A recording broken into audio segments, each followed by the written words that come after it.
नमस्कार दोस्तों, आज हम आपके बीच लाए हैं हृदय की संरचना अर्थात स्ट्रक्चर ऑफ हार्ट और इस पर डिस्कस करेंगे कि प्रीवियस ईयर में किस प्रकार सवाल आए हैं और आने वाले एग्जामों में किस प्रकार सवाल बन सकते हैं। और पढ़ाना को इसमें काफ़ी कुछ है, लेकिन मैं उन्हीं पॉइंट पर डिस्कस करूंगा जो अधिकतर एग्जाम में आते हैं। तो मैं देखता हूँ जो हार्ट है आपका एक मुट्ठी के आकृति का होता है अर्थात शंक्वाकार एक पेशीय अंग है और इसका वजन लगभग 300 ग्राम होता है और महिलाओं में इसका वजन पुरुषों की अपेक्षा कम होता है। और एक ये झिल्ली नुमा थैली में स्थित होता है और उसमें एक द्रव भरा होता है जिसे हृदय द्रव कहा जाता है। और जो हृदय है बाहर से अंदर की ओर 3 लेयर का बना होता है। इसमें 3 लेयर पाई जाती हैं, इपिकार्डियम, मायोकार्डियम और इंडोकार्डियम। अगर बाहर से कोई प्रेशर लगाता है तो प्रेशर लगाने से पहले ये झिल्ली फटेंगी, उसके बाद जो है ना आपको हार्ट अटैक होगा। ये आपका जो है ना सुरक्षा कवच के रूप में कार्य करता है। और हम ये भी देखते हैं जैसा हमारा हार्ट है इसमें 4 चैम्बर होते हैं। कितने चैम्बर होते हैं? 4। 1 2 3 और 4 चैम्बर होते हैं। आपका 2 अलिंद होते हैं, एक ये और एक ये, और 2 नीले होते हैं। और इसमें बायां और दायां मैंने यहां लिख दिया है। और फिर हम देखते हैं कि हार्ट में जो है आपकी सिराओं से रक्त आता है अर्थात ब्लड आता है। किससे आता है? सिराओं से। तो हम एक चीज और देखते हैं कि जैसे ये सिरा है इसमें हमारा जो ब्लड आता है इसमें कैसा ब्लड आता है? अशुद्ध रक्त। अशुद्ध रक्त आता है, अशुद्ध रक्त आता है। और ये यहां से जो आता है ये आपका दाएं अलिंद में आएगा और दाएं अलिंद से जाएगा दाएं नीले में, और दाएं नीले से ये आपका अशुद्ध रक्त आ रहा है यहां से, और यहां से ये वाल होता है और इसके वाल के माध्यम से जाना आपका ये नीचे ब्लड आ जाता है। और नीले से यहां पर जना एक धमनी होती है, ये फुफ्फुस धमनी होती है। ये इसका एक अपवाद है, इसमें जो रक्त बहता है वो अशुद्ध रक्त बहता है। अशुद्ध रक्त बहता है क्योंकि धमनियों में शुद्ध रक्त बहता है, लेकिन ये इसका अपवाद है। और यहां से ये ब्लड कहां पहुंचता है? फेफड़ों में जाता है, और फेफड़ों में से पहुंचने के बाद यहां पर शुद्ध हो जाता है और यहां से शुद्ध रक्त आता है। ये आपकी फुफ्फुस सिरा है और ये अपवाद के रूप में है। सिराओं में कैसा रक्त बहता है? अशुद्ध रक्त बहता है, लेकिन ये अपवाद है, इसमें जो ना शुद्ध रक्त बहता है, शुद्ध रक्त बहता है। और इसके बाद यहां पर आएगा और आने के बाद जो ना ये वाल है, ठीक है, इस वाल के माध्यम से बाएं नीले में जाएगा और बाएं नीले से एक महाशिरा खुलती है और यहां से जो ना छोटी छोटी धमनियां निकलती हैं जिसमें कैसा रक्त बहता है? आपका शुद्ध रक्त बहता है, शुद्ध रक्त बहता है। और ये आपका पूरे शरीर में जो ना सर्कुलेशन होता है और फिर बाद में यहीं पर आता है। ये प्रक्रिया आपकी चलती रहती है। तो पहले मैंने यहां पर ये कुछ पॉइंट लिखे हैं कि मानव का हृदय एक मुट्ठी के आकार का शंक्वाकार पेशीय अंग है। यह बाईं ओर स्थित होता है। इसका वजन 300 ग्राम के लगभग होता है। मैंने आपको बताया महिलाओं में इसका वजन पुरुषों की अपेक्षा कम होता है। एक झिल्ली नुमा थैली में स्थित होता है जिसे हृदय वरण या पेरिकार्डियल मेम्ब्रेन कहते हैं। हृदय की दीवार बाहर से अंदर की ओर इपिकार्डियम, मायोकार्डियम और इंडोकार्डियम की बनी होती है। और मैंने फिर बताया आपको हृदय कितने चैम्बर में बटा हुआ है? चैम्बर या वेन्स बोल देते हैं या कोष्ठ बोल देते हैं। यह आपका 4 चैम्बर में बटा हुआ होता है, 2 अलिंद और 2 नीले। इसके आगे डिस्कस करते हैं। आप स्क्रीनशॉट लेना चाहते हैं तो ले सकते हैं।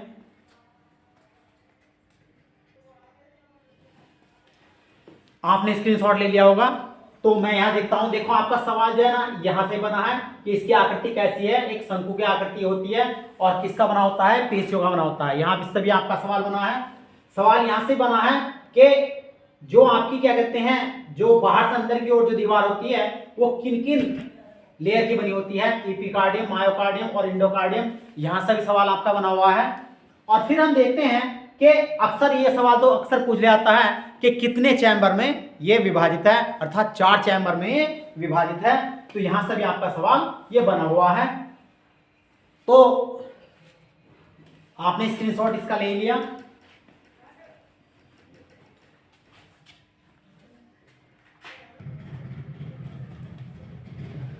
तो अब देखते हैं हम, पहले हम देखते हैं कि जैसे सिराएं हैं, तो सिराओं में हमने बताया आपको कि इसमें अशुद्ध रक्त बहता है। क्या बहता है? अशुद्ध रक्त बहता है। लेकिन इसमें फुफ्फुस सिरा या पल्मोनरी सिरा इसका अपवाद होता है, जिसमें आपका शुद्ध रक्त बहता है। लेकिन अगर हम धमनियों की बात करें तो धमनियों की में अगर हम देखते हैं कि धमनियों में जो बहता है वो आपका शुद्ध रक्त बहता है, लेकिन पल्मोनरी धमनी या फुफ्फुस धमनी इसका अपवाद है, जिसमें शुद्ध रक्त बहता है। तो इसके बारे में हम देख लेते हैं। तो पहले हम देखते हैं, इसी के बारे में देखते हैं। जैसे सिरा है, तो हमने आपको बताया था सिराओं से ब्लड जाना कहाँ आता है, आपका दायां लिंग में आता है और बायां लिंग में, दोनों में जाना सिराओं से ही आपका ब्लड आता है। लेकिन हमने देखा तो यहां से जैसे ये आपकी सिरा है, तो इसमें क्या बहेगा? अशुद्ध रक्त बहेगा। लेकिन हमने आपको बताया, हमने इसमें लगाया इसमें अशुद्ध रक्त बहता है, लेकिन हमने क्या बताया, लेकिन फुफ्फुस या पल्मोनरी जो सिरा है इसका अपवाद है, जिसमें शुद्ध रक्त बहता है। तो मैंने बताया था फेफड़ों से जो वेन्स जो ब्लड लेकर आती है, तो वो आपकी आती है फुफ्फुस सिरा, और इसमें कैसा रक्त बहता है? शुद्ध रक्त बहता है। तो फिर हम देखते हैं, लेकिन बाकी क्या है, सब में कैसा रक्त बहता है? अशुद्ध रक्त बहता है। लेकिन फिर हमने देखा धमनी, तो धमनी आर्टरीज, ठीक है, तो इसमें हम देखते हैं इसमें शुद्ध रक्त बहता है। तो शुद्ध रक्त बहता है, लेकिन फुफ्फुस धमनी या पल्मोनरी धमनी इसका अपवाद है, जिसमें कैसा रक्त बहता है? अशुद्ध रक्त बहता है। तो हमने देखा कि यहाँ जो आपका दायां निलय है, यहाँ से जो ब्लड निकलता है, तो ये आपका जो है इसमें क्या हाथ जाता है? फेफड़ों तक जाता है। तो ये फुफ्फुस धमनी या पल्मोनरी धमनी इसका अपवाद है, जिसमें आपका अशुद्ध रक्त बहता है। लेकिन इससे पहले हम देखते हैं कि हृदय में 4 वाल्व होते हैं। हृदय में कितने होते हैं? 4 वाल्व होते हैं। ये कहाँ कहाँ पर होते हैं? जैसे ट्राइकस्पिड वाल्व है, तो ट्राइकस्पिड वाल्व आपका यहाँ पर है। ट्राइकस्पिड वाल्व आपका यहाँ पर होता है, जो दायां अलिंद है और दाएं नीले के बीच जो होता है वो ट्राइकस्पिड वाल्व होता है। और जब दायां नीले है और दाएं नीले से जो ब्लड निकल करके कहाँ फेफड़ों तक जाता है, उसे फुफ्फुस वाल्व कहा जाता है। क्या कहा जाता है? फुफ्फुस वाल्व कहा जाता है। यहाँ से ब्लड निकलेगा, तो मैंने आपको बताया कि यहाँ से जो रक्त आएगा, तो जो ब्लड आएगा, तो यहाँ कैसा रक्त आ रहा है? अशुद्ध रक्त आ रहा है। और ये अशुद्ध रक्त जो है ना दाएं नीले में पहुंचेगा, और दाएं नीले में यह रक्त निकल करके कौन सा? ट्राइकस वाल्व के जरिए जो ना क्या कहते हैं, ट्राइकस्पिड वाल्व के जरिए दाएं नीले में पहुंचेगा। और दाएं नीले से कहाँ जाएगा? आपका फुफ्फुस धमनी में जाएगा। तो फुफ्फुस धमनी मैंने क्या बताया आपका, इसका अपवाद है, क्योंकि यहाँ से जो निकला ये आपका अशुद्ध रक्त है, और यहाँ से निकलने के बाद जो कहाँ जा रहा है? आपके फेफड़ों तक जा रहा है। तो फुफ्फुस धमनी में हमने बताया था कैसा रक्त बहता है? शुद्ध। लेकिन ये इसका क्या है? अपवाद है, इसमें अशुद्ध रक्त बहता है, और यहाँ से कहाँ जाएगा? फेफड़ों तक जाएगा। और जब फेफड़ों में पहुंचेगा तो फेफड़ों में यहाँ पर शुद्ध हो जाएगा, और शुद्ध होने के बाद जाना फिर ये आपकी कौन सी धम सिरा है? ये आपकी फुफ्फुस सिरा है। इसमें क्या आप जाएगा? शुद्ध रक्त जाएगा, क्योंकि यहाँ से जाना आपका ये ब्लड शुद्ध हो गया है, और शुद्ध होने के बाद जाना आपका बायां अलिंद में ये पहुंचेगा। मैंने यहाँ आपको लिखा था इसमें कैसा रक्त बहता है? अशुद्ध रक्त बहता है। लेकिन फुफ्फुस या पल्मोनरी सिरा आपका अपवाद है, जिसमें शुद्ध रक्त बहता है। तो यहाँ से आया, मैंने आपको यहाँ से जब आया तो बायां अलिंद में पहुंचा, और बाएं अलिंद में जाना आपका यहाँ एक वाल्व होता है, इसे माइट्रल वाल्व कहा जाता है। तो माइट्रल वाल्व जो होता है, यहाँ से जब ब्लड नीचे आएगा, और नीचे आने के बाद जाना यहाँ आपका एक वाल्व होता है महाधमनी वाल्व। तो महाधमनी वाल्व से जाना ब्लड नीचे जाएगा, और जाने के बाद जाना तब छोटी छोटी जो आपकी जो धमनियां होती हैं उनमें जाना शुद्ध रक्त जाना आरंभ हो जाता है। कैसा रक्त जाना आरंभ हो जाता है? शुद्ध रक्त जाना आरंभ हो जाता है। फिर हम देखते हैं कि यहां से जब ये प्रक्रिया आरंभ होती है, तो मैंने फिर एक बार आपको फिर समझा देता हूं, इसमें कंफ्यूजन वाला कोई चीज नहीं है, ठीक है। हमने आपको क्या बताया? सिराओं में कैसा ब्लड आता है? अशुद्ध रक्त आता है। कैसा शुद्ध ब्लड आता है? अशुद्ध रक्त आता है। और ये कहां पहुंचता है? दायां अलिंद में आता है, और दाएं अलिंद से जाना क्या कहते हैं आपका ये वाल्व होता है ट्राइकस्पिड वाल्व, और ये कहां पर पहुंचता है? ये आपका दाएं नीले में पहुंचता है, और दाएं नीले से जाना ये आपकी फुफ्फुस धमनी या पल्मोनरी धमनी में, जिसमें अशुद्ध रक्त बहता है, और सीधा कहां पर पहुंचता है? फेफड़ों में पहुंचता है। तो जो आपका अगर ये आपका पूछा जाए कि वो दाएं अलिंद में कैसा दाएं जो आपका हृदय है, दायां हृदय का जो भाग है उसमें कैसा रक्त बहता है, तो आपका अशुद्ध रक्त बहता है। और जो आपका बायां भाग है उसमें कैसा रक्त बहता है, तो उसमें आपका शुद्ध रक्त बहता है। तो इधर का जो हिस्सा का पार्ट आपका दाया अलिंद और दाया निलय, इसमें अशुद्ध रक्त बहता है। और यहाँ से जो ना क्या कहते हैं, ट्राइकस्पिड वाल के माध्यम से दाएं निलय में पहुंचता है। और इस वाल से आपका क्या कहते हैं, फुफ्फुस वाल से जो ना फुफ्फुस धमनी में पहुंचता है, जिसमें अशुद्ध रक्त बहता है। यहाँ पर फेफड़ों पहुंचता है, फेफड़ों से यहाँ पर आपका कहाँ आता है, बायां अलिंद में जाता है। और बायां अलिंद से आपका क्या कहते हैं, बायां नीले में जाता है। बायां नीले से जना क्या कहते हैं, आपका यहाँ जना महाधमनी में जना आपका ये रक्त चला जाता है। और ये आपका धमनियों के माध्यम से पूरे शरीर में फैलता है। यहाँ मैंने आपको ये स्ट्रक्चर समझाया। समझाने के बाद जो ना आप इसका और एक चीज और मैं समझा देता हूं कि जो आपका ये है, इधर का जो पार्ट है, इधर का जो ये है, जो शुद्ध रक्त ये है, तो आपका जो वाल है, जब क्या कहते हैं इधर से ब्लड अंदर जाएगा तो ये लब लब की ध्वनि उत्पन्न करता है। और जो आपका दाया है ये डब डब की ध्वनि उत्पन्न करता है। इस बात को भी समझ लेना, ठीक है। तो स्क्रीनशॉट आप ले सकते हो।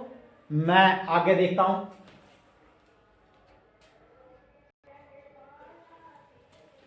अब हम देखते हैं कि जो हमारा हृदय है वो हमारे जो प्रत्येक चक्र जो इसमें होता है वो लगभग 0.8 सेकंड में आपका एक बार ब्लड पंप कर जाता है हमारे हृदय में। 0.8 सेकंड में हमारे हृदय में एक बार ब्लड पूरे शरीर में पंप कर जाता है। लेकिन हम देखते हैं कि मनुष्य का हृदय, आपकी जो मनुष्य का हृदय होता है ये 1 मिनट में लगभग 72 बार धड़कता है। कितनी बार? 1 मिनट में 72 बार धड़कता है। बच्चों में लगभग 120 बार और बूढ़े या वृद्ध व्यक्तियों में ये लगभग 60 बार धड़कता है। लेकिन जो भ्रूणीय अवस्था होती है, जब गर्भावस्था में बच्चा पलता है, तो उसमें लगभग 150 बार ये धड़कता है। तो मैंने यहाँ पर लिख भी दिया है कि प्रत्येक हृदय चक्र में लगभग 0.8 सेकंड का समय लगता है। मनुष्य का हृदय 1 मिनट में लगभग कितनी 72 बार धड़कता है। लेकिन बच्चों में कितनी बार धड़कता है? 120 बार धड़कता है। बूढ़ों में कितनी बार धड़कता है? 60 बार धड़कता है। और भ्रूणीय अवस्था में जब कितनी बार धड़कता है? 150 बार ये आपका धड़कता है। और अगर हम बात करें कि विश्व में पहला हृदय प्रत्यारोपण किसने करा था, तो आपका ये अफ्रीका में केपटाउन शहर में। और किसने? क्रिश्चियन बर्नार्ड ने आपका ये हृदय प्रत्यारोपण 1967 में किया था। और भारत में 1994 में डॉक्टर वेणुगोपाल ने दिल्ली में हृदय पहला प्रत्यारोपण करा था। मैंने यहाँ लिख भी दिया है। विश्व में पहला हृदय प्रत्यारोपण 3 दिसंबर 1967 में अफ्रीका के केपटाउन शहर में डॉक्टर क्रिश्चियन बर्नार्ड द्वारा किया गया था। भारत में पहला हृदय प्रत्यारोपण 3 अगस्त 1994 में दिल्ली में डॉक्टर वेणुगोपाल द्वारा किया गया था। आप स्क्रीनशॉट लेना चाहते ले सकते हो।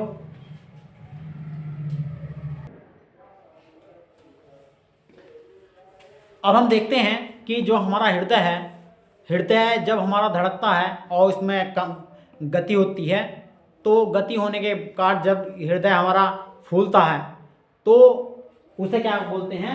संकुचित या कंप्रेस्ड दाब बोलते हैं। और उस कंडीशन को कहते हैं सिस्टोलिक। क्या कहते हैं? सिस्टोलिक दाब, ठीक है। और जब ये सिकुड़ता है, ठीक है, तो उसे क्या कहते हैं? शिथिल दाब अर्थात लूज प्रेशर बोलते हैं। उसे क्या बोलते हैं? लूज प्रेशर बोलते हैं। उसे बोलते हैं डायस्टोलिक दाब, डायस्टोलिक कहते हैं। तो इसी कंडीशन को देखते हुए जाना हमें जाना अब मनुष्य का ब्लड प्रेशर का पता लगता है। तो मनुष्य का जो ब्लड प्रेशर होता है वो हमारा 120 से 80 होता है। क्या होता है? 120 से 80 होता है। तो जब हम कोई व्यक्ति इसे 120 से 80 क्यों कहा जाता है? क्योंकि कोई भी डॉक्टर हो या कोई भी कैंडिडेट हो, जब आपका ब्लड प्रेशर नापता है तो सबसे पहले ऊपर का ही आपका ब्लड प्रेशर शो करता है, नीचे का बाद में शो करता है। यदि ऊपर का 120 है और नीचे का 80 है तो आदमी का ब्लड प्रेशर सही चल रहा है। क्या चल रहा है? सही चल रहा है। तो ऊपर के दाब को क्या बोलते हैं? सिस्टोलिक दाब और नीचे के दाब को क्या बोलते हैं, डायस्टोलिक दाब कहा जाता है। तो यदि व्यक्ति के अंदर अगर 140/90 आपका ब्लड प्रेशर है, तो 140 से ऊपर अगर आपका जा रहा है तो समझो आपका उच्च रक्तचाप है, अर्थात हाई ब्लड प्रेशर है, ठीक है। और अगर आपका 90/60 जा रहा है तो आपका लो ब्लड प्रेशर है। तो मैंने यहाँ लिख भी दिया है कि ब्लड प्रेशर संकुचित को क्या कहते हैं, कंप्रेस्ड दाब, इसे बोलते हैं सिस्टोलिक दाब। और शिथिल अर्थात जब सिकुड़ता है तो उसे सिस्टोलिक बोलते हैं, उसे शिथिल दाब कहते हैं, जिसे लूज प्रेशर कहा जाता है, ठीक है। तो इसे डायस्टोलिक दाब कहते हैं। तो स्वस्थ मनुष्य का जो दाब होता है, स्वस्थ मनुष्य का रक्तचाप जो होता है या ब्लड प्रेशर होता है वो 120 से 80 मिलीमीटर मरकरी mmHg होता है, ठीक है। जब रक्तचाप 90/60 मिलीमीटर मरकरी होता है तो इसे हाइपोटेंशन क्या कहते हैं, इसे हाइपोटेंशन अर्थात लो ब्लड प्रेशर कहा जाता है। लेकिन जब ब्लड प्रेशर आपका 140 से 90 होता है तो 140/90 मिलीमीटर मरकरी होता है तो उसे उच्च रक्तचाप अर्थात हाई ब्लड प्रेशर, इसे हाइपरटेंशन कहते हैं। लो को हाइपोटेंशन और हाई को हाइपरटेंशन कहा जाता है। तो आपका जो आपका ये कि ब्लड प्रेशर हाई हो जाता है तो कई कंडीशन है, जैसे घबराहट के कारण भी हो सकता है, या मान के चलो आदमी तेज दौड़ रहा है उस कारण भी, या कोई जैसे हॉरर मूवी आदमी देख रहा है उसके कारण भी जना आपका ब्लड प्रेशर बढ़ सकता है। तो कई कंडीशन हो सकती है। कभी कभी अगर मान के चलो अगर ब्लड प्रेशर ज़्यादा बढ़ जाता है तो व्यक्ति मूत्र त्याग भी कर सकता है, मल त्याग भी कर देता है, कभी कभी ऐसी कंडीशन भी आ जाती है डर के कारण। तो high blood pressure, low blood pressure का आपको मैंने यहाँ पर डिस्कस करा। फिर हम देखते हैं एक बीमारी होती है ल्यूकीमिया। ल्यूकीमिया रोग ये आपका एक कैंसर होता है जिसे ब्लड कैंसर बोलते हैं। इसमें WBC की मात्रा बढ़ जाती है, ठीक है, और बाद में जाना ब्लड चेंज करना पड़ता है और यही इसका जिसे डायलिसिस बोलते हैं, ठीक है। उसके बाद जाना व्यक्ति ठीक हो पाता है। लेकिन एक होता है एंजाइना रोग। क्या होता है? एंजाइना रोग। इसमें ब्लड में कोलेस्ट्रॉल की मात्रा बढ़ जाती है जिससे जना एंजाइना रोग हो जाता है। उसके बाद जना आपका एनीमिया रोग हो जाता है। इसमें जना ब्लड की कमी आ जाती है शरीर में। क्या आ जाती है? ब्लड की शरीर में कमी आ जाती है जिसे एनीमिया रोग कहा जाता है। और हार्ट अटैक वाली बात यह है, जब व्यक्ति के शरीर में कोलेस्ट्रॉल की मात्रा बढ़ने लगती है और धमनी अवरुद्ध हो जाती है तो उसे हार्ट अटैक कहते हैं। तो इसमें क्या कहते हैं? हार्ट अटैक कहा जाता है, जिससे व्यक्ति की मौत भी हो सकती है। तो मैंने यहाँ पर जितनी भी मैंने यहाँ पर पॉइंट डिस्कस करे हैं, कहीं ना कहीं जना यहाँ से आपका सवाल पूछा गया है। लेकिन एक सवाल और है कि व्यक्ति पूछता है कि क्या हृदय आराम करता है? तो हृदय कभी आराम नहीं करता। हृदय क्या करता है? कभी आराम नहीं करता। यदि आपसे कोई पूछता है कि हृदय आराम करता है तो आपको क्या बताना है कि हाँ करता है। अगर ऑप्शन आता है दो धड़कनों के बीच में हृदय आराम करता है, अगर आपका सवाल आता है कि हृदय आराम करता है तो दो धड़कनों के बीच में करता है, अन्यथा हृदय कभी आराम नहीं करता। तो मैंने इसमें हर तरीके से आपके जो पॉइंट है वे डिस्कस करे हैं। यदि किसी बच्चे को कोई प्रॉब्लम है तो कमेंट बॉक्स में अपना सुझाव भेज सकता है, मैं उसकी समस्या का सॉल्व करूंगा। अगर वीडियो अच्छी लगी है तो लाइक करना, शेयर करना, चैनल को सब्सक्राइब करना। थैंक यू दोस्तों।